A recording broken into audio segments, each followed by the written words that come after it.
નમસ્કાર મિત્રો, આપ સૌનું સ્વાગત છે અમારી ધાર્મિક અને આધ્યાત્મિક ચેનલમાં। આજે આપણે વાત કરવાના છીએ ભગવદ્ ગીતાના અધ્યાય નંબર 12 વિશે, જેને કહેવામાં આવે છે ભક્તિ યોગ। આ અધ્યાયમાં ભગવાન શ્રી કૃષ્ણ જણાવે છે કેવો ભક્ત મને સૌથી વધારે પ્રિય છે। મિત્રો, અધ્યાય 12 એ સંપૂર્ણ રીતે ભક્તિ માર્ગ પર આધારિત છે।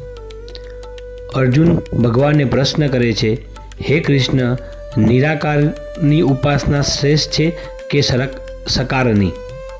શું પ્રશ્ન કરે છે કે હે કૃષ્ણ, નિરાકારની ઉપાસના શ્રેષ્ઠ છે કે સકારની?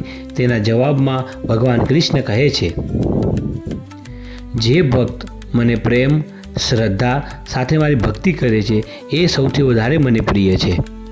ભગવાન કૃષ્ણ આ અધ્યાયમાં ભક્તના અદ્ભુત ગુણો જણાવે છે। ભક્ત કેવો હોવો જોઈએ? જે કોઈના પર દ્વેષ રાખતો નથી, જે દયાળુ છે અને બધા પ્રત્યે સંભાવ રાખે છે, જેને અહંકાર નથી, સુખ દુઃખમાં સમાન રહે છે, ક્ષમાશીલ છે, હંમેશા સંતોષમાં રહે છે, મન અને બુદ્ધિ ભગવાનમાં અર્પણ કરે છે, કોઈને દુઃખ આપતો નથી, લોભ ડર અને ક્રોધથી મુક્ત હોય છે। ભગવાન કહે છે એવો ભક્ત મને અત્યંત પ્રિય છે। મિત્રો, આ અધ્યાય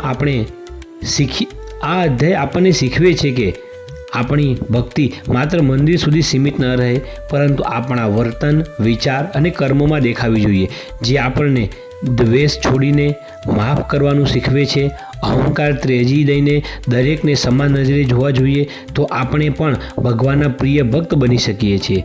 સાચી ભક્તિ એટલે ફક્ત મોંમાંથી ભગવાનનું નામ લેવું એ નથી, પરંતુ સારા કર્મો કરવા, સત્યનો માર્ગ અપનાવો, બીજાને દુઃખ ના આપવું, વાણી અને વર્તનમાં શુદ્ધતા રાખવી। ભગવાન એ લોકોને સૌથી વધારે પ્રિય છે, પ્રેમથી, ઈમાનદારીથી અને નિસ્વાર્થ ભાવથી ભક્તિ કરે છે। મિત્રો, જો તમે આ વિડીયો ગમ્યો હોય તો લાઈક કરો, તમારા મિત્રો સાથે શેર કરો અને તમે અમારા ચેનલને સબસ્ક્રાઈબ કરવાનું ભૂલતા નહીં। આગામી વિડીયોમાં આપણે ભગવદ્ ગીતાના વધુ અધ્યાય સાથે પાછા મળીશું। જય શ્રી કૃષ્ણ।